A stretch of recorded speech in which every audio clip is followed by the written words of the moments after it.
दोस्तों, खबर है खूब करारी और धमाकेदार। इंडियन एयर फोर्स के सरबराह air chief marshal Amarpreet Singh अपनी ही हुकूमत, अपनी ही फौज के खिलाफ फट पड़े हैं। वो कहते हैं कि भारत में आज तक कोई भी दिफाई साजो सामान का मंसूबा जो है वो मुकर्ररा वक्त पर मुकम्मल नहीं हुआ है। ये बात उन्होंने किसी और से नहीं की, बल्कि दिल्ली में एक कॉन्फ्रेंस के दरमियान खिताब करते उन्होंने कहा है कि भारत दुनिया का वो वाहिद मुल्क है जहां पे किसी भी किस्म का कोई दिफाई साजो सामान का मंसूबा, कोई भी चीज़ मुकर्ररा वक्त पर तैयार नहीं होती है। उनकी इस खबर से, इस खिताब से ये तासुर मिलता है कि भारत में जहां करप्शन दीगर शोबों में अरूज पर है, वहां दिफाई साजो सामान के हिसाब से भी खूब अरूज पर है। क्योंकि भारत का ये एक मौकफ रहा है कि वो अपना दिफाई साजो सामान अब खुद से तैयार करना चाह रहे हैं, करने की कोशिश भी कर रहे हैं। लेकिन जो इंडियन एयर फजाइया के जो चीफ हैं, उन्होंने भांडा ही फोड़ दिया है कि भारत में कोई भी चीज़, जब से भारत बना है, दिफाई साजो सामान से मुतल्लिक कोई भी चीज़ मुकर्ररा वक्त पर तैयार नहीं होती।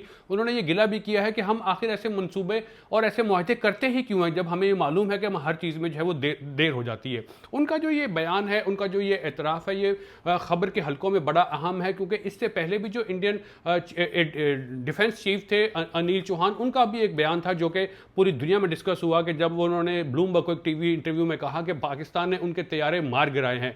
अब भारतीय जो एयर चीफ हैं और जो डिफेंस चीफ हैं, उनका सच बोलना भी उनके लिए जो मसाइल का सबब बन रहा है। जो अनिल चौहान है, उनके खिलाफ भारत भर में जो वो एहतजाज शुरू हो गए, उनसे जो है वो इस्तीफे का मुतालबा किया जा रहा है। इसी तरह जो एयर चीफ ने जो कहा है कि भारत में दिफाई साजो सामान मुकर्ररा वक्त पर तैयार नहीं होता, करप्शन का से भी उसमें जो है मुबैना तौर पर बात की है। तो ये तमाम के तमाम मसाइल जो है वो भारत के लिए एक ऐसे वक्त में सामने आ रहे हैं जब उनको हाल ही में पाकिस्तान से खूब मार पड़ी है। पाकिस्तान का जो ऑपरेशन था बयानुल मरसूस, उन्होंने ऑपरेशन संदूर को ऐसा संदूर लगाया कि अब पूरे भारतीय जो है उस ऑपरेशन को जरूर याद रखते हैं। एक और बात जो मैं अहम मैं आपको एक बताना चाहता हूं कि आलमी सतह पर जो मुख्तलिफ ममालिक के दरमियान दिफाई सलाहियतों का जायजा लेने वाली एक तंजीम है ग्लोबल फायर पावर, उसने कहा है कि इसमें कोई शक नहीं 2025 में भारत की जो फौजी ताकत है वो पाकिस्तान से बड़ी है। यानी कि अददी तौर पे बड़ी है, उसके पास तैयारे ज़्यादा हैं, उसके पास सामान ज़्यादा है, उसके पास जो फौजी ज़्यादा है, लेकिन वो टेक्निक में बहुत ही छोटी है। इन दोनों मुल्कों के दरमियान जो है वो 8 दर्जे का फ़र्क है। उस तंजीम में